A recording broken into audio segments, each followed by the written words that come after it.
Sir చెప్పండి sir. Sri Rama Navami సందర్భంగా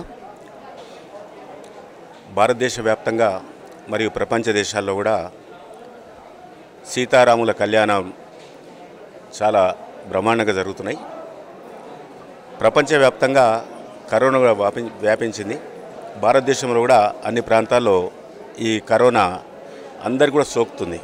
అయినప్పటికీ కూడా శ్రీరామనవమి చాలా గొప్పగా జరిపించుకోవాలి అనుకున్నప్పటికీ కూడా ఇలా రాష్ట్రము కేంద్రము కొన్ని జాగ్రత్త చర్యలు తీసుకొని ఈ కరోనా బారిన పడకుండా ముందు జాగ్రత్త చర్యలు తీసుకోవడం జరిగింది. ఈరోజు రెండవ భద్రాద్రి సిరిసనగన్ల సీతారామచంద్ర స్వామి దేవాలయం వేలాది మంది లక్షలాది మంది భక్తులు ఈ కళ్యాణ మహోత్సవానికి గతంలో వచ్చేటువంటి సందర్భంలో ఈ సంవత్సరం కట్టుదిట్టమైన ఏర్పాట్లతోటి మరి సంఖ్యను తగ్గించడం జరిగింది. అదేవిధంగా ఈ దేవాలయానికి చాలా గొప్ప చరిత్ర ఉంది. గతంలో నేను శాసనసభ్యుడిగా ఉన్నప్పుడు ఈ దేవాలయానికి అన్ని రకాల అభివృద్ధి కార్యక్రమాలు చేపట్టడం జరిగింది.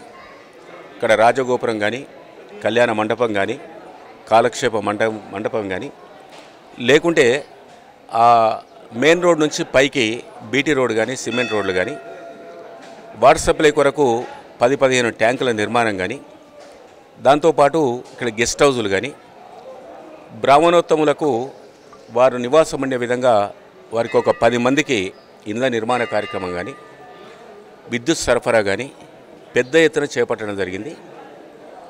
అయితే ఈరోజు ఈ రాష్ట్రంలో కూడా గౌరవ ముఖ్యమంత్రి గారు కూడా పాజిటివ్ వచ్చని చెప్పి మనం వార్తలు ఇలా పత్రికల్లో మీడియాలో చూడడం జరుగుతుంది. ఈ కళ్యాణం సందర్భంగా మేము రామచంద్ర స్వామిని ఒక్కటే ప్రార్థించడం, ఈ రాష్ట్ర ముఖ్యమంత్రితో సహా ఈ రాష్ట్రంలో కరోనా బారిన పడ్డటువంటి వారిని దేశంలో కానీ ప్రపంచంలో కానీ అనేక మంది ఇవాళ చాలా ఇబ్బందులకు గురవుతున్నారు. ఈ మహమ్మారిని రూపుమాపే విధంగా మరి దానికి కట్టుదిట్టమైన చర్యలు ప్రభుత్వం చేస్తుంది. దైవ సాయం కూడా కావాలి. మేము దేవుని ప్రార్థించడం జరిగింది.